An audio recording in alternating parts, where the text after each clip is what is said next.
ഭാഗ്യസ്മരണാർഹനായ monsignor വർക്കിയച്ചൻ്റെ ദീർഘവീക്ഷണവും പ്രേഷിത ചൈതന്യവും സഭാസ്നേഹവും സമന്വയിച്ചപ്പോൾ രൂപം കൊണ്ടതാണ് MSMI സന്യാസിനി സമൂഹം. 52 വർഷങ്ങൾക്ക് മുൻപ് സ്ഥാപിതമായ ഈ സമൂഹം ഇന്ന് വളർന്നു പന്തലിച്ച് കേരളത്തിനകത്തും പുറത്തും വിദേശങ്ങളിലും ദൈവരാജ്യ വ്യാപനത്തിനായി ശുശ്രൂഷ ചെയ്യുന്നു. മലബാറിൻ്റെ മണ്ണിൽ കുരുത്ത ഈ പ്രഥമ സന്യാസിനി സമൂഹത്തിന് ഇന്ന് 140-ലധികം ഭവനങ്ങളും 800-ലധികം സഹോദരിമാരുമുണ്ട്. ഈ സഭയുടെ ആദ്യ ജനറാളായി തിരഞ്ഞെടുക്കപ്പെട്ട മാർഗരറ്റ് അമ്മ ഇല്ലായ്മയുടെ നാളുകളിലും പ്രതിസന്ധികളിൽ തളരാതെയും ദൈവത്തിൽ ആശ്രയിച്ച് സഭയെ നയിച്ച അനുഭവങ്ങൾ പങ്കുവയ്ക്കുമ്പോൾ ഇന്ന് നമ്മുടെ മുൻപിൽ അതൊരു വെല്ലുവിളിയായി മാറുന്നു. വൈദിക സന്യാസ ദൈവവിളിക്ക് സ്വന്തം കുടുംബത്തിൽ അടിത്തറ പാകി ദൈവവിളികളാൽ സമൃദ്ധമായ കുടുംബത്തിലെ ഒരംഗമായ മാർഗരറ്റ് അമ്മയുടെ ദൈവാനുഭവങ്ങൾ സന്യാസ ദൈവവിളിക്ക് പ്രചോദനമാകുമെന്നതിൽ സംശയമില്ല.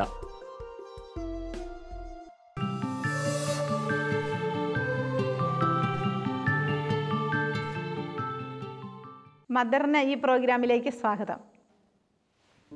വർക്കിയച്ചൻ്റെ കൂടെ വചനപ്രഘോഷണം, കൗൺസിലിംഗ് ഈ മേഖലകളിൽ പ്രവർത്തിച്ചിട്ടുണ്ടല്ലോ. അപ്പോൾ മദറിനുണ്ടായ അനുഭവം ഒന്ന് വിശദീകരിക്കാമോ? അച്ഛൻ്റെ കൂടെ പോയത് ഞങ്ങളുടെ സന്യാസഭയുടെ കാര്യസ്ഥം തന്നെ ഒന്ന് വചനപ്രഘോഷണം, പിന്നെ ഫാമിലിയിലേക്ക് കടന്നു ചെല്ലുക. കോൺഗ്രിഗേഷൻ തുടങ്ങുന്ന കാലത്ത് സാധാരണയായിട്ട് അന്ന് സിസ്റ്റേഴ്സ് ആരും വീടുകളിലേക്ക് കടന്നു ചെല്ലാറില്ലായിരുന്നു. അപ്പം അച്ഛൻ കൊളത്തുവയിലായിരുന്ന ആ കാലത്ത് അച്ഛന് ആഗ്രഹം ഉണ്ടായിരുന്നു ഈ വീടുകളിലൊക്കെ ഇടയ്ക്കിടയ്ക്ക് പോകണം, പിന്നെ അവരുടെ കാര്യങ്ങളും പ്രശ്നങ്ങളൊക്കെ കേൾക്കണം എന്നൊക്കെ അച്ഛന് ആഗ്രഹം ഉണ്ടായിരുന്നെങ്കിലും അച്ഛന് കുറേ പണികളെല്ലാം ഉണ്ടായിരുന്നു, പള്ളിപ്പണിയും അങ്ങനെയൊക്കെ ഉണ്ടായിരുന്നതുകൊണ്ട് പോകാൻ സാധിച്ചില്ല. അപ്പം അന്നൊക്കെ അച്ഛൻ ആഗ്രഹിച്ചു ഇങ്ങനെ ഒരു സന്യാസിനി സമൂഹം ഉണ്ടെങ്കിൽ, സിസ്റ്റേഴ്സ് ഉണ്ടെങ്കിൽ അവരെ പറഞ്ഞു വിടാമല്ലോ എന്ന്. അങ്ങനെ അച്ഛൻ ചിന്തിച്ചാണ് ഞങ്ങളുടെ കോൺഗ്രിഗേഷന് സ്റ്റാർട്ട് ചെയ്തത് തന്നെ. അപ്പം ഞങ്ങൾ ഉടുപ്പെട്ട ആ കാലത്ത് തന്നെ, ഞങ്ങളുടെ രജിസ്ട്രേഷൻ കഴിഞ്ഞ ആ കാലത്ത് തന്നെ ഞങ്ങൾ ആ ആഴ്ചയിൽ തന്നെ എന്ന് വേണേൽ പറയാം, അങ്ങനെ ഞങ്ങളെ ഭവനങ്ങളിലേക്ക് പറഞ്ഞയച്ചു. അങ്ങനെ ഞങ്ങൾ ആ ഭവന സന്ദർശനം ആരംഭിച്ചു. അപ്പോൾ ആദ്യത്തെ അനുഭവങ്ങളൊക്കെ നല്ല അത് ഭയങ്കര തീഷ്ണതയോടുകൂടെ പോകുന്ന ഒരു നാളുകളല്ല. ആഗ്രഹിച്ചും അതിനുവേണ്ടി ആഗ്രഹിച്ചാണല്ലോ ഞങ്ങൾ ഉടുപ്പിട്ടതൊക്കെ. അങ്ങനെ ഭയങ്കര ആഗ്രഹത്തോടെ പോയതൊക്കെ. അപ്പം അന്നൊക്കെ ആണെങ്കിലും കുഞ്ഞു സിസ്റ്റേഴ്സ് ആണെങ്കിലും നല്ല ചില അനുഭവങ്ങളൊക്കെ ഉണ്ട്. ഞങ്ങളൊരിക്കലും ഒരു വീട്ടിൽ ചെന്നപ്പം അവിടെ 3 പിള്ളേരെ മാമോദിസ മുക്കാത്ത പിള്ളേരുണ്ടായിരുന്നു. നമ്മുടെ കൂട്ടത്തിൽ തന്നെയാണ്, ക്രിസ്ത്യൻ പിള്ളേർ. അപ്പം എന്തോ പ്രശ്നങ്ങൾ കൊണ്ട് അവർ പിള്ളേരെ മാമോദിസ മുക്കാതിരിക്കുമായിരുന്നു. അപ്പം അതൊക്കെ കണ്ടു കഴിഞ്ഞപ്പോൾ ഞങ്ങൾക്ക് വലിയ സന്തോഷത്തിന് ഞങ്ങൾ വലിയ പ്രേക്ഷണ മേഖലയാണല്ലോ എന്നൊക്കെ ഞങ്ങൾ മനസ്സിലാക്കി. അത് കഴിഞ്ഞ് ഞങ്ങൾ തിരിച്ച് വന്ന് അച്ഛനോട് പറഞ്ഞു. വീണ്ടും അച്ഛൻ പറഞ്ഞു നിങ്ങൾ 2-3-4 പ്രാവശ്യം കൂടി ഇടയ്ക്കിടയ്ക്ക് അവരുടെ വീട്ടിൽ പോകാൻ പറഞ്ഞു.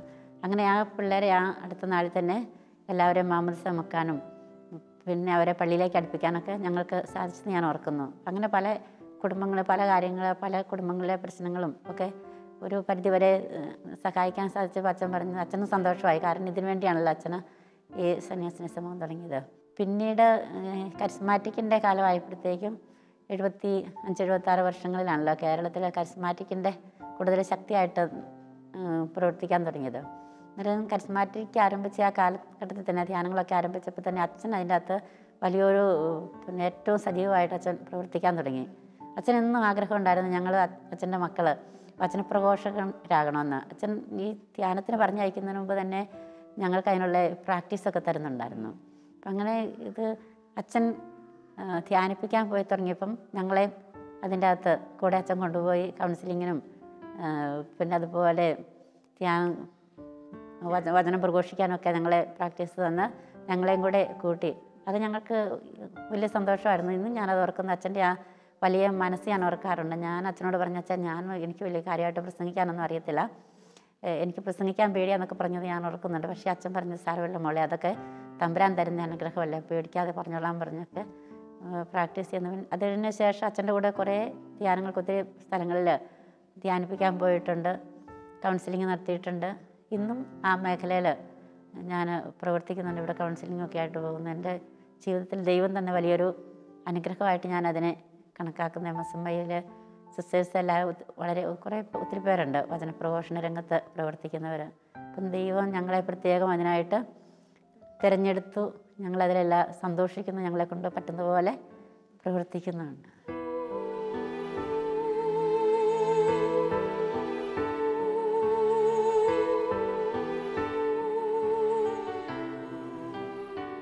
വർക്കിയച്ഛനെക്കുറിച്ചുള്ള ഓർമ്മകൾ മദറിൻ്റെ സന്യാസ ജീവിതത്തിന് ഇന്നും കരുത്തു പകരുകയാണ്. വചനപ്രഘോഷണ രംഗത്തെ അച്ഛൻ്റെ തീഷ്ണത, ദിവ്യകാരുണ്യത്തിന് മുൻപിലുള്ള പ്രാർത്ഥന, മാതാവിനോടുള്ള ഭക്തി എന്നിവയെല്ലാം സ്വന്തം ജീവിതത്തിൽ പ്രാവർത്തികമാക്കിക്കൊണ്ടിരിക്കുകയാണ് മദർ.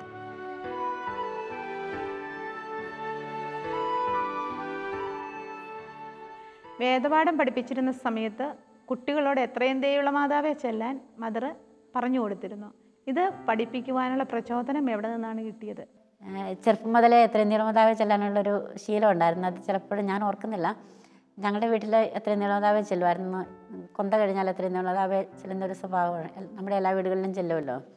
അതുകൂടാതെ ഈ ഞാൻ പറഞ്ഞില്ല, ഞാൻ ആദ്യം പഠിച്ചത് CMCക്കാരുടെ കൂടെയാണെന്ന്. അപ്പം സിസ്റ്റേഴ്സ് എത്രയും ദൈവമാതാവെ എന്തെങ്കിലും ആവശ്യം വന്നാൽ ഉടനെ സിസ്റ്റേഴ്സ് പറയും നിങ്ങൾ എത്രയും ദൈവമാതാവെ ചെല്ലും മക്കളെ എന്ന് പറഞ്ഞ് പഠിപ്പിക്കുമായിരുന്നു. പിന്നെ എന്തെങ്കിലും കാണാതെ പോയാൽ എത്രയും ദൈവമാതാവെ ചെല്ലണം, എന്തെങ്കിലും ആവശ്യമുണ്ടെങ്കിൽ നിങ്ങൾ പഠിക്കാനിരിക്കുമ്പോൾ എത്രയും ദൈവമാതാവെ ചൊല്ലി പ്രാർത്ഥിച്ച് മാതാവിൻ്റെ അനുഗ്രഹം മേടിച്ചുകൊണ്ട് ചെയ്യണം എന്നൊക്കെ ആ സിസ്റ്റേഴ്സ് പറഞ്ഞു തരുന്നത് ഞാൻ പ്രത്യേകം ഓർക്കുന്നു. പിന്നെ ഞാൻ പഠിച്ചത് SH ഗവൺമെൻറ്റിലാണല്ലോ. അപ്പോൾ അവിടെയാണേലും സിസ്റ്റേഴ്സിന് അവിടെ നിന്ന് എനിക്ക് മെയിനായിട്ട് കിട്ടിയത് തിരുഹൃദയത്തോടുള്ളൊരു വലിയ ഭക്തിയാണ്.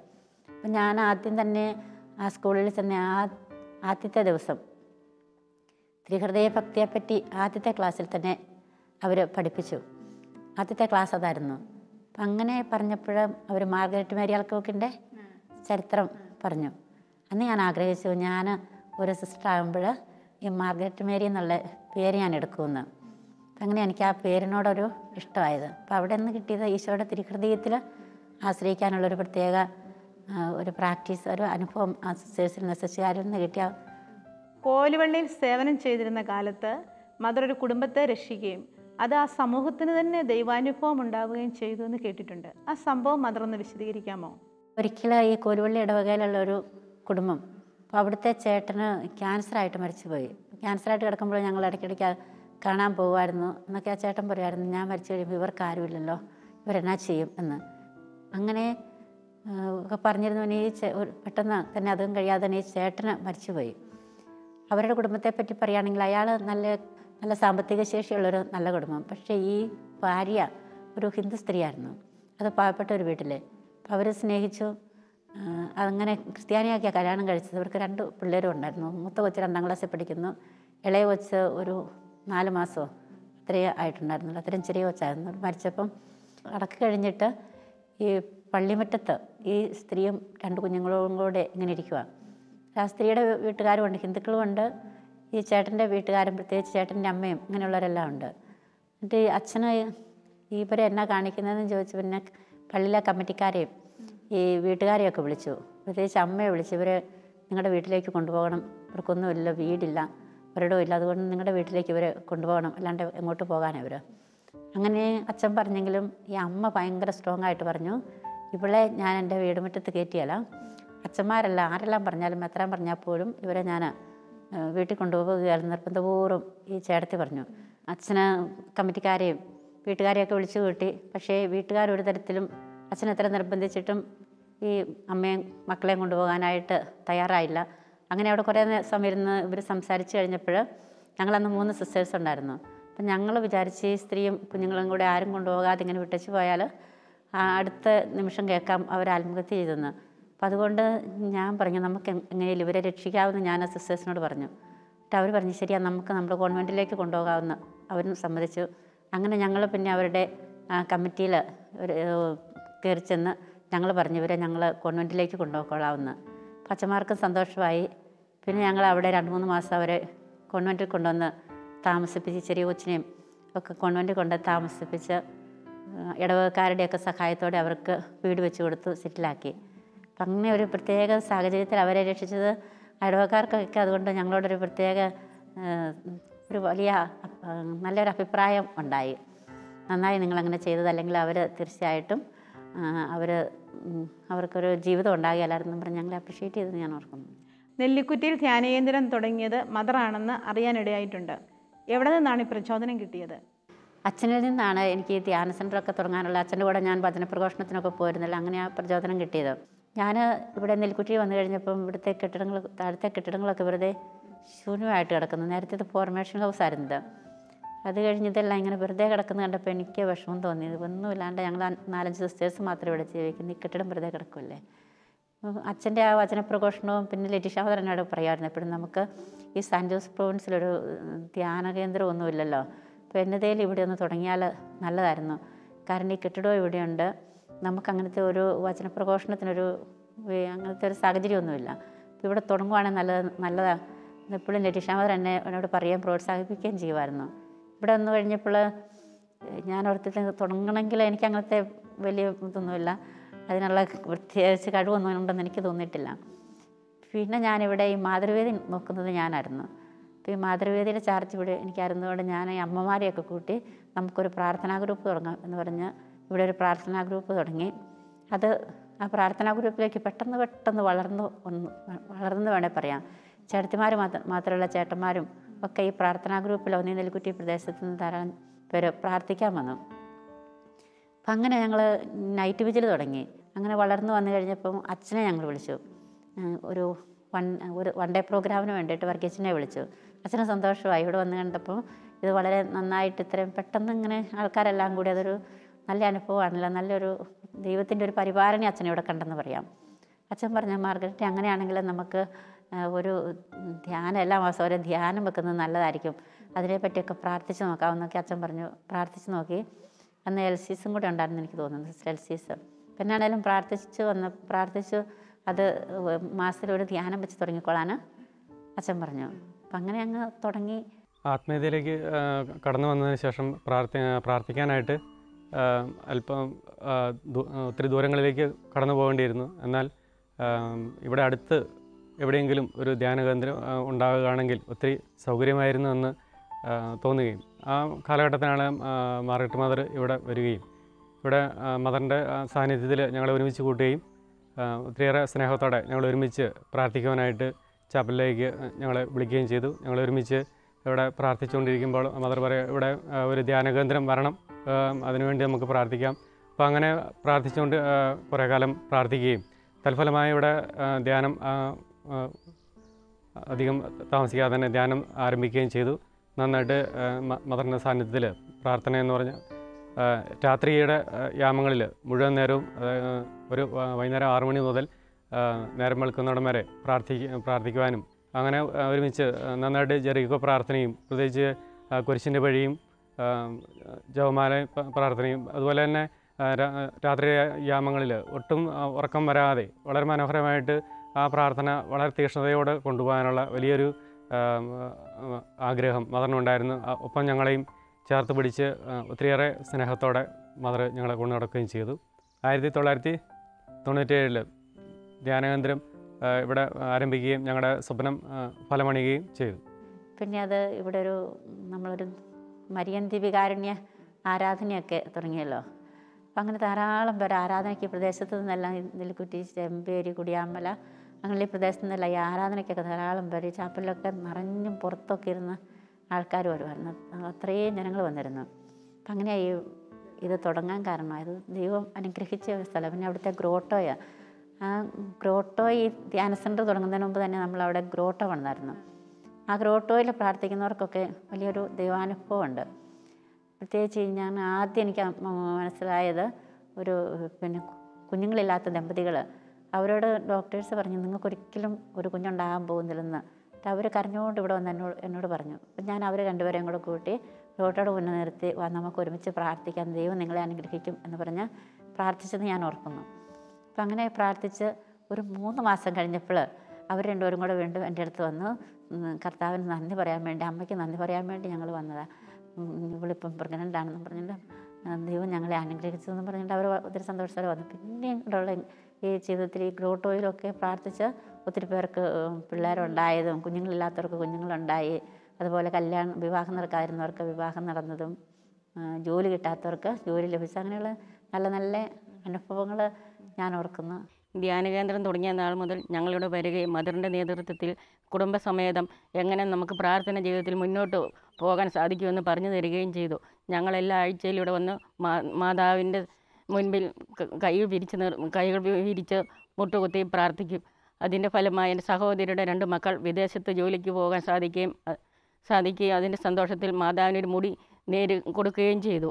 അതുപോലെ തന്നെ എൻ്റെ സഹോദരൻ്റെ ഒരു മകന് ക്യാൻസർ വരികയും എല്ലാ ദൈവജനങ്ങളുടെയും പ്രാർത്ഥനയുടെ ഫലമായി മാതാവിൻ്റെ പ്രത്യേക അനുഗ്രഹത്താൽ അവൻ സുഖം പ്രാപിക്കുകയും ചെയ്തു. 2012 ഞാൻ ടെറസിൽ നിന്ന് വീഴുകയും മംഗലാപുരത്ത് യൂണിറ്റി ഹോസ്പിറ്റലിൽ കൊണ്ടുപോവുകയും ചെയ്തു. അവിടുന്ന് ഡോക്ടർമാർ പറഞ്ഞു, നിങ്ങളിൽ പ്രത്യേക ഒരു ശക്തി ഉണ്ടായിരുന്നുകൊണ്ട് മാത്രമാണ് നിങ്ങൾ രക്ഷപ്പെട്ടത്. ആ ശക്തി പരിശുദ്ധ മാതാവാണെന്ന് എനിക്ക് നല്ല ഉറപ്പുണ്ടായിരുന്നു. മാതാവിൻ്റെ സാന്നിധ്യത്തിൽ ഞങ്ങൾ ഒന്നായി ചേർന്ന് പ്രാർത്ഥിക്കുകയും 3 മാസം കൊണ്ട് ഞാൻ സുഖം പ്രാപിക്കുകയും ചെയ്തു. അന്ന് മുതൽ ഇന്ന് വരെയും ധ്യാനം തുടങ്ങുന്ന ദിവസങ്ങളിൽ ഇവിടെ വരികയും പ്രാർത്ഥിക്കുകയും ചെയ്യാറുണ്ട്. കുഞ്ഞുനാളിൽ തന്നെ മാതൃഭക്തി ഹൃദയത്തിൽ ഏറ്റുവാങ്ങിയ മാർഗരറ്റ് മദർ ചെല്ലുന്നിടത്തെല്ലാം ഈ ഭക്തി തുടർന്നു കൊണ്ടുപോകാൻ ശ്രദ്ധിക്കുന്നു. നെല്ലിക്കുറ്റിയിലെ മാതാവിൻ്റെ ഗ്രോട്ടോയ്ക്ക് മുൻപിലുള്ള പ്രാർത്ഥന എത്ര ജീവിതങ്ങളെയാണ് ആശ്വസിപ്പിച്ചിട്ടുള്ളത്. കൊച്ചുകുട്ടികളടക്കം ഏറെ പേർ എല്ലാ ദിവസവും ഇവിടെ പ്രാർത്ഥനയ്ക്കണയുന്നത് അനുഗ്രഹത്തിൻ്റെ ഉറവിടം കണ്ടെത്തിയതുകൊണ്ടാണ്. മദർ മാർഗരറ്റിൻ്റെ വിശ്വാസവും പ്രേരണയും ഇവർക്ക് ഇന്നും പ്രചോദനമായി നിലകൊള്ളുന്നു. ഈ ധ്യാനകേന്ദ്രത്തിൻ്റെ വളർച്ചയെക്കുറിച്ച് മദർ ഒന്ന് പറയാമോ? ധ്യാനകേന്ദ്രത്തിൻ്റെ വളർച്ച ഏറ്റവും പ്രധാനമായിട്ട് ദൈവത്തിൻ്റെ വലിയ അനുഗ്രഹം, അതുപോലെ പരിശുദ്ധ അമ്മയുടെ സാന്നിധ്യവും അമ്മയുടെ മാധ്യസ്ഥവും, അത് രണ്ടോ ഞാൻ ഓർക്കുന്നത്. മാതാവ് ഒരുപാട്, പ്രത്യേകിച്ച് ആ ഗ്രോട്ടോയിൽ അവിടെ മുട്ടുകുത്തി നിന്ന് ജപമാല ചൊല്ലുമായിരുന്നു എല്ലാ ദിവസവും വൈകുന്നേരം. ഒരു ദിവസം പോലും മുടക്കാതെ അവിടെ ജപമാല ചൊല്ലിയിരുന്നു. അതുപോലെ ഗ്രൂപ്പിലും ഒക്കെ എല്ലാവരും ഒരുമിച്ച് പ്രാർത്ഥിച്ചിരുന്നു. ദൈവം അനുഗ്രഹിച്ചത് ദൈവത്തിൻ്റെ തിരുമനസ്സായിരുന്നു. അത് ധ്യാനകേന്ദ്രത്തിൻ്റെ പ്രധാനമായിട്ട് വളർച്ച. ഞങ്ങളുടെ ഈ കോൺവെൻറ്റ് നേരത്തെ ഒരു ഫോർമേഷൻ ഹൗസായിരുന്നു. ആ ഫോർമേഷൻ ഞങ്ങൾ കണ്ണൂരിലേക്കും എംപേറ്റിലേക്കും മാറ്റിയപ്പോൾ ബഹുമാനപ്പെട്ട മാർഗരറ്റ് മദർ ഇവിടെ ചാർജ് എടുക്കുകയും തുടർന്ന് ഈ ഹൗസ് നമുക്കൊരു ധ്യാന സെൻ്റർ ആക്കണം എന്നുള്ള ഞങ്ങളുടെ ആഗ്രഹം ഞങ്ങൾ തമ്പുരാൻ്റെ സന്നിധിയിൽ ആദ്യത സമർപ്പിച്ച് പ്രാർത്ഥിച്ചുകൊണ്ടിരുന്നു. ഈ സമയത്താണ് ഞങ്ങളുടെ ബഹുമാനപ്പെട്ട വർഗീയച്ചൻ ഇവിടെ വരികയും അച്ഛനോട് ഞങ്ങൾ ധ്യാന സെൻ്ററിനെ കുറിച്ച് പറയുകയും ചെയ്തു. അച്ഛൻ ഒത്തിരി സന്തോഷത്തോടുകൂടി അതിന് അനുമതി നൽകി. പിന്നീട് ഞങ്ങൾ ഒറ്റയ്ക്കിരുന്നും ഗ്രൂപ്പായിട്ടൊക്കെ ഇരുന്ന് പ്രാർത്ഥിക്കാൻ തുടങ്ങി. അതിനുശേഷം ആഴ്ചയിൽ ഒരു ദിവസം ദൈവജനം കുറേ പേര് ഇവിടെ വരാൻ തുടങ്ങി. അങ്ങനെ വന്ന് ഞങ്ങളിവിടെ കൊന്ത ചെല്ലുന്നു. അതായത് ഞങ്ങളുടെ കൊന്തയെന്ന് പറഞ്ഞാൽ വെറും കൊന്തയായിരുന്നില്ല, ഞങ്ങൾ പ്രാചിത്ത കൊന്തയായിരുന്നു ചൊല്ലിക്കൊണ്ടിരുന്നത്. കൈകൾ വിരിച്ചു പിടിച്ച് ഞങ്ങൾ ഒരു കൊന്ത ചൊല്ലും, കൈ ഉയർത്തിപ്പിടിച്ച് ഒരു കൊന്ത ചൊല്ലും, ഒറ്റമുട്ടിൽ നിന്ന് ഞങ്ങൾ കൊന്ത ചൊല്ലും. ഈ സമയങ്ങളിലെല്ലാം ഇവിടെയുള്ള ദൈവഭക്തരായ മക്കൾക്ക് ഇവിടെ ഒരു സെൻറ്റർ തുടങ്ങുന്നതിന് ആഗ്രഹമുണ്ടാവുകയും വീണ്ടും മദറിനോട് ആവശ്യപ്പെടുകയും ഞങ്ങൾ ബഹുമാനപ്പെട്ട അച്ഛനെ അറിയിക്കുകയും ചെയ്തു. അച്ഛൻ ഒത്തിരി സന്തോഷത്തോടെ വീണ്ടും ഞങ്ങൾക്ക് അനുമതി നൽകി. അതിന് ചുക്കാൻ പിടിക്കുവാൻ വേണ്ടി മുൻകൈ എടുത്തത് മദർ മാർഗരറ്റ് ആയിരുന്നു. ചെറിയ രീതിയിൽ ആരംഭിച്ച നെല്ലിക്കുറ്റിയിലെ സിയോൺ ധ്യാന കേന്ദ്രം ഈ പ്രദേശത്തിന് അനുഗ്രഹമായി മാറിക്കഴിഞ്ഞു. നവീകരണ ജീവിതം ആരംഭിക്കുവാനും തുടരുവാനും അതിൽ വളരുവാനും ഇവിടെ നടക്കുന്ന ശുശ്രൂഷകൾ കാരണമാകുന്നു. വചനപ്രഘോഷണത്തിലൂടെയും ദിവ്യകാരുണ്യ ആരാധനയിലൂടെയും ജീവിതത്തെ പുതുക്കിപ്പണിയാൻ ഇവിടെ കടന്നുവരുന്നവർക്ക് സാധിക്കുന്നു. സഭാസ്ഥാപകനായ മോൺസിഞ്ഞോർ CJ വർക്കിയച്ചനിൽ നിന്നും ചൈതന്യം ഉൾക്കൊണ്ട് ഇത്തരം ധ്യാനകേന്ദ്രങ്ങളെ പടുത്തുയർത്താൻ മദർ മാർഗരറ്റിന് കഴിഞ്ഞത് അച്ഛൻ്റെ പ്രാർത്ഥനാ ജീവിതം മാതൃകയാക്കിയതുകൊണ്ട് തന്നെയാണ്. നല്ല മാതൃകകളെ ജീവിതത്തിൽ നടപ്പിലാക്കുന്നതിലൂടെയാണ് ദൈവവിളിയെ കൂടുതൽ അർത്ഥപൂർണമാക്കുവാൻ നമുക്ക് സാധിക്കുക. പലരും ദൈവവിളി നഷ്ടപ്പെടുത്തി പോകുന്നത് കണ്ടിട്ടുണ്ട്. എന്താണ് അതിന് കാരണം? ദൈവവിളി നഷ്ടപ്പെടുന്നതിൻ്റെ കാരണം, ഒന്ന്, അവർക്കൊരു ദൈവാനുഭവം കിട്ടുന്നില്ല. നമുക്കൊരു അനുഭവം കിട്ടിയെങ്കിലല്ലേ അതിൽ നിലനിൽക്കാൻ പറ്റുള്ളൂ. അവർ പ്രധാനമായിട്ട് നഷ്ടപ്പെടാൻ കാരണം അവരുടെ ജീവിതത്തിലെ പ്രാർത്ഥന ഉപേക്ഷിക്കുന്നു. പിന്നെ വേറെ ചില കാരണങ്ങൾ അവരെ മനസ്സിലാക്കാനായിട്ട് ആളുകളിൽ ചില വിഷമങ്ങളും പ്രയാസങ്ങളൊക്കെ വരുമ്പം ആരെങ്കിലുമൊക്കെ ആത്മാർത്ഥമായിട്ട് സഹായിച്ച് കൊടുക്കുകയാണെങ്കിൽ ദൈവവിളി നഷ്ടപ്പെടാതെ ഒക്കെ സൂക്ഷിക്കാൻ സാധിക്കും. പിന്നെ സമൂഹം തന്നെ അവർക്ക് വേണ്ടി പ്രാർത്ഥിക്കണം. അങ്ങനെയൊക്കെ ചെയ്താൽ ദൈവവിളി നഷ്ടപ്പെടാതിരിക്കും. ദൈവവിളിയെക്കുറിച്ച് സംശയിച്ചവരെ രക്ഷിച്ച അനുഭവം മദറിൻ്റെ ജീവിതത്തിൽ ഉണ്ടായിട്ടുണ്ടോ? തീർച്ചയായിട്ടും ദൈവം എനിക്ക് അങ്ങനെ വിഷമിക്കുന്നവരോട് ഇടപെടാനുള്ളൊരു പ്രത്യേക അനുഗ്രഹം തമ്പുരാൻ തന്നിട്ടുള്ളതായിട്ടാണ് ഇന്ന് ഞാൻ വിശ്വസിക്കുന്നത്. ഇപ്പം പലരെയും വിഷമിച്ചിരിക്കുന്നത് കാണുമ്പോൾ എന്നെ പറ്റി എന്നൊക്കെ ചോദിക്കാനും അവരെ പിടിച്ചു നിർത്താൻ, അവരുടെ ദൈവവിളിയിൽ അവരെ പിടിച്ചു നിർത്താനും ഒക്കെ എനിക്ക് സാധിച്ചിട്ടുണ്ട്. ദൈവവിളി വർദ്ധിക്കുവാൻ സഭാ സമൂഹങ്ങൾ എന്ത് ചെയ്യണമെന്നാണ് മദറിൻ്റെ അഭിപ്രായം? ദൈവവിളി വർദ്ധിപ്പിക്കാൻ സഭാസമൂഹം ചെയ്യേണ്ടതൊന്ന്, നമ്മൾ ആയിരിക്കുന്ന ഇടവകകളിൽ നമ്മൾ വീടുകളിലേക്ക് പോവുക, അവിടെ സജീവമായിട്ട് പ്രത്യേകിച്ച് പെൺകുട്ടികളും ഒക്കെ ആയിട്ട് നന്നായിട്ട് ഇടപെടുക. പിന്നെ നമ്മൾ നല്ല മാതൃക കാണിച്ചു കൊടുക്കുക. നമ്മൾ ഏത് ഇടവകയിലാണെങ്കിലും നമ്മുടെ ജീവിതം അവർ നോക്കുന്നത്, മറ്റൊന്നുമല്ല സിസ്റ്റേഴ്സിൻ്റെ ജീവിതം. അവർക്ക് നല്ല മാതൃകയാണെങ്കിൽ തീർച്ചയായിട്ടും അവർ നമ്മളുടെ മാതൃക കണ്ട് അവർ ആകർഷിക്കപ്പെടും. വ്യക്തിപരമായിട്ട് ഓരോ പെൺകുട്ടികളെയും മനസ്സിലാക്കി ആർക്കാ ദൈവവിളി ഉള്ളതെന്നൊക്കെ കണ്ടെത്തി വിളിക്കുകയാണെങ്കിൽ നമുക്കൊരു പരിധിവരെ സഹായിക്കാൻ സാധിക്കും. ദൈവവിളി വർദ്ധിക്കുന്നതിന് മാതാപിതാക്കൾക്കുള്ള സ്ഥാനം എന്താണ്? ദൈവവിളിയിൽ ഏറ്റവും സ്ഥാനമുള്ളത് മാതാപിതാക്കൾക്കാണ്. കാരണം നമ്മൾക്ക് ഒരു ദൈവവിളി കിട്ടിയ കൊച്ചിനെ സംബന്ധിച്ചിടത്തോളം ആ കൊച്ചിൻ്റെ ജീവിതത്തിൽ അടിസ്ഥാനപരമായിട്ട് നോക്കുമ്പോൾ മാതാപിതാക്കളിൽ നിന്ന് കിട്ടിയ നല്ല മാതൃകയും പ്രചോദനങ്ങളും അതാണ് അവരുടെ ദൈവവിളിയുടെ അടിസ്ഥാനപരമായ കാരണം. പിന്നെ മാതാപിതാക്കളുടെ സ്ഥാനം വീട്ടിലെ നല്ല മാതൃക, നല്ല പ്രചോദനങ്ങൾ, പ്രോത്സാഹനങ്ങൾ. ഇപ്പോൾ ആണെങ്കിൽ മാതാപിതാക്കൾ ഒരു കൊച്ചു കോൺവെൻറ്റിൽ പോരുവാന്ന് പറഞ്ഞാൽ കഴിയുന്നത്ര നിരുത്സാഹപ്പെടുത്തും. പോകണ്ടെന്ന് പറഞ്ഞ് നിരുത്സാഹപ്പെടുത്താറാവുള്ളത്. പണ്ടൊക്കെ ആണെങ്കിൽ അങ്ങനെ നിരുത്സാഹപ്പെടുത്തുകയല്ലായിരുന്നു, പ്രോത്സാഹനം തരുമായിരുന്നു. കുടുംബവുമായി ഊഷ്മളമായ ബന്ധം കാത്തുസൂക്ഷിക്കുന്നതിൽ മദർ ഇന്നും ബദ്ധശ്രദ്ധയാണ്. ഈ സഹോദരിയുടെ സ്നേഹപൂർവമായ പെരുമാറ്റവും മാതൃകയും പ്രാർത്ഥനാ ചൈതന്യവുമാണ് ഈ കുടുംബത്തിൽ നിന്നും കൂടുതൽ ദൈവവിളികൾ ഉണ്ടാകാൻ പ്രേരണയായത്. ഇളം തലമുറകളിലേക്ക് പകരപ്പെടുന്ന യേശു ചൈതന്യമാണ് സമർപ്പിത ജീവിതം തിരഞ്ഞെടുക്കാൻ കുടുംബാംഗങ്ങൾക്ക് പ്രചോദനമാകുന്നതെന്ന് മദർ മാർഗരറ്റിൻ്റെ ജീവിതം നമ്മെ പഠിപ്പിക്കുകയാണ്. ആൻറ്റിമാർ മഠത്തിൽ നിന്ന് വരുമ്പോൾ എല്ലാവർക്കും ഭയങ്കര സന്തോഷമാണ്. എല്ലാ വീട്ടിൽ നിന്നും ആൻറ്റിമാർ ഇങ്ങോട്ടും വരും. ഞങ്ങൾ ഒന്നിച്ച് കുടുംബ പ്രാർത്ഥനയും ഭക്ഷണം കഴിക്കുകയും എല്ലാം ചെയ്യും. കുടുംബ പ്രാർത്ഥന കഴിയുമ്പോൾ എല്ലാവരും ഒന്നിച്ച് സ്തുതിയും ചൊല്ലി ഉമ്മയും വെച്ച് എല്ലാം കൊടുക്കും. എല്ലാവർക്കും അവർ വരുമ്പോൾ ഒത്തിരി സന്തോഷമാണ്. കുട്ടികളായി ഞങ്ങൾക്ക് ഒത്തിരിയേറെ സന്തോഷമാണ്. അവർ വരുമ്പോൾ ചെറിയ ചെറിയ സമ്മാനങ്ങളും അതെല്ലാം കൊണ്ടുവരും. അവർ വരുമ്പോൾ എല്ലാവർക്കും ഒത്തിരി സന്തോഷമാണ്. മദറിന് ക്യാൻസർ രോഗം പിടിപെട്ടതായിട്ട് അറിഞ്ഞു. മദർ ആ രോഗത്തെ എങ്ങനെയാണ് സ്വീകരിച്ചത്? ഞാൻ എൻ്റെ ജീവിതത്തിൽ ഞാൻ പറഞ്ഞല്ലോ, മാനസികമായിട്ട് കുറേയേറെ ക്ലേശങ്ങളിൽ കൂടി ഞാൻ സഭയുടെ ആദ്യകാലത്തൊക്കെ കടന്നു പോന്നിട്ടുണ്ട്. പിന്നീട് ഞാൻ പല സ്ഥലത്തും സുപ്പീരിയറായിരുന്നു. അങ്ങനെയൊക്കെ കുറേ മാനസികമായ വിഷമങ്ങളൊക്കെ എനിക്ക് കുറേയേറെ ഉണ്ടായിട്ടുണ്ട്. പക്ഷേ ഞാൻ ഈശോയ്ക്ക് വേണ്ടി ഇത്രയും കാലമായിട്ടും ഒരു ശാരീരികമായിട്ട് വലിയൊരു സഹനത്തിൽ കൂടി പ്രത്യേകിച്ച് വലിയ രോഗങ്ങളൊന്നും എനിക്ക് വന്നിട്ടില്ല. അപ്പം അങ്ങനെ ഇരുന്നപ്പോഴാണ് എനിക്ക് ക്യാൻസർ രോഗമാണെന്നറിയുന്നത്. എനിക്ക് വാസ്തവത്തിൽ അത് ഒരു നല്ല സന്തോഷം തോന്നി.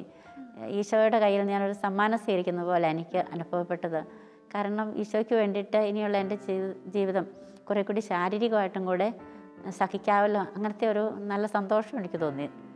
അങ്ങനെ അതിനെ ഒരു സമ്മാനമായിട്ട് സ്വീകരിക്കാൻ എനിക്ക് സാധിച്ചു. കാരണം ഈ ക്യാൻസർ വരുന്നതിന് മുമ്പ്, ഞാൻ ഈ രോഗത്തെപ്പറ്റി അറിയുന്നതിന് മുമ്പ് എൻ്റെ മനസ്സിലെപ്പോഴും തോന്നിയിരുന്നു എന്തോ വരാൻ പോകുന്നു എന്ന് എനിക്കെപ്പോഴും തോന്നുമായിരുന്നു. അതുകൊണ്ട് ഞാൻ എന്നെ തന്നെ അങ്ങനെ ഒരുക്കി, എന്ത് വന്നാലും അതിനെ സ്വീകരിക്കാൻ എൻ്റെ മനസ്സിനെ ഞാൻ ഒരുക്കിയിട്ടുണ്ടായിരുന്നു. അപ്പോൾ ഈ രോഗം വന്നപ്പോഴും എനിക്ക് വാസ്തവത്തിൽ നല്ല സന്തോഷം തോന്നി. കർത്താവിന് വേണ്ടിയിട്ട് ഈ ശാരീരികമായിട്ടും കൂടെ സഹിക്കാൻ ദൈവം എന്നെ അനുഗ്രഹിച്ചല്ലോ എന്ന് ഞാൻ ഓർത്തു. ക്യാൻസർ രോഗം പിടിപെട്ട ഒരു ചേച്ചി മദറിൻ്റെ അടുത്ത് വന്ന് പ്രാർത്ഥിച്ച് ആശ്വാസത്തോടെ മടങ്ങിപ്പോയത് ഞാൻ കണ്ടതാണ്. അതെങ്ങനെയാണ് മദർ സാധിച്ചത്? ഞാൻ ആ സ്ത്രീ എൻ്റെ അടുത്ത് പ്രാർത്ഥിക്കാൻ വന്നപ്പോൾ എൻ്റെ അനുഭവം ഞാൻ പറഞ്ഞു കൊടുത്തു. എനിക്ക് ഈ അസുഖം തന്നെ വന്നിട്ടുണ്ട്. അപ്പം വന്നപ്പോൾ അത് എനിക്ക് സന്തോഷത്തോടെ സ്വീകരിക്കാൻ സാധിച്ചു. അപ്പോൾ അത് ഞാനങ്ങനെ സന്തോഷത്തോടെ സ്വീകരിച്ചപ്പം ദൈവം എന്നെ സുഖപ്പെടുത്തിയ ഒരു അനുഭവമായിരുന്നു. ഞാനെന്നും ദൈവത്തിന് നന്ദി പറഞ്ഞു. കർത്താവേ, ഇങ്ങനെയൊരു അവസ്ഥയിൽ കൂടെ കടന്നു പോകാൻ എനിക്ക് സാധിച്ചതിൽ ഞാൻ അങ്ങേക്ക് നന്ദി പറയുന്നു. ഞാൻ പിന്നെ ഒരിക്കൽ പോലും ഈ അസുഖം എനിക്ക് സുഖപ്പെടുത്തണമെന്ന് ഞാൻ ഈശോയോട് ഒരിക്കലും പറഞ്ഞിട്ടില്ല. പിന്നെ ആ സ്ത്രീയോട് ഞാൻ പറഞ്ഞു, നിങ്ങൾ ഞാൻ ചെയ്തതുപോലെ സുഖപ്പെടരുത്, അങ്ങനെ സുഖം കിട്ടാൻ വേണ്ടി അങ്ങനെ പ്രാർത്ഥിക്കണ്ട, പക്ഷേ നിങ്ങൾ പ്രാർത്ഥിക്കണം, ദൈവമേ അങ്ങയുടെ തിരുമനസ്സാണെങ്കിൽ എനിക്ക് സൗഖ്യം തരണമെന്ന് പറഞ്ഞ് പ്രാർത്ഥിക്കുക. അത് ദൈവത്തിൻ്റെ കയ്യിൽ നിന്ന് ഒരു സമ്മാനമായിട്ടൊക്കെ സ്വീകരിക്കുമ്പോൾ അതിനെപ്പറ്റി നമ്മൾ നിരാശപ്പെടാതെ വിഷമിക്കാതെ ഒക്കെ നന്നായിട്ട് സ്വീകരിക്കുമ്പം ദൈവം അനുഗ്രഹിക്കും, സൗഖ്യം തരും എന്ന് പറഞ്ഞ് ഞാൻ പ്രാർത്ഥിച്ചപ്പോൾ അവർക്ക് ആശ്വാസമായി. അപ്പോൾ അവർ സന്തോഷമായിട്ട് ഇപ്പോഴും ജീവിക്കുന്നു, കുഴപ്പമൊന്നുമില്ല.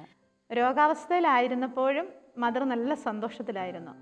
ഇപ്പോഴും മദർ സന്തോഷത്തിലും ആനന്ദത്തിലുമാണ്. ഇതിൻ്റെ രഹസ്യം എന്താണ്? ഞാനതേപ്പറ്റി ഓർത്തിട്ടൊന്നുമില്ല. അത് ദൈവം നമുക്ക് തന്നിരിക്കുന്ന ഒരു കൃപ. ഞാൻ എന്താകുന്നു അത് ദൈവകൃപയാലാകുന്നു എന്നല്ലേ. ഇപ്പം ദൈവം എനിക്ക് സന്തോഷം തന്നിട്ടുണ്ടെങ്കിൽ, അനുഗ്രഹം തന്നിട്ടുണ്ടെങ്കിൽ അത് ദൈവത്തിന് എന്നോടുള്ളൊരു സ്നേഹം എന്നാണ് ഞാൻ ഓർക്കുന്നത്. പിന്നെ നമ്മളുടെ മനസ്സിൻ്റെ സമാധാനം ഇത് വളരെയേറെ പ്രധാനപ്പെട്ടത്. നമ്മുടെ മനസ്സിൻ്റെ സമാധാനം നമ്മളെപ്പോഴും കാത്തു സൂക്ഷിക്കണം, നഷ്ടപ്പെടാതെ. പിന്നെ ഞാനൊരു സിസ്റ്ററായിരിക്കുന്നതിൽ ഒരു പ്രാർത്ഥിക്കുന്ന വ്യക്തിയോ നമ്മുടെ ജീവിതത്തിൽ നമുക്കൊരു നല്ല പ്രാർത്ഥനാനുഭവം ഉണ്ടെങ്കിൽ നമ്മൾ യേശുവിൻ്റെ മുഖത്ത് നോക്കുമ്പോൾ നമ്മൾ പ്രകാശിക്കില്ല. മോസസിനെ പറ്റി ഞാൻ പ്രകാശിച്ചിട്ടല്ല പറയുന്നത്.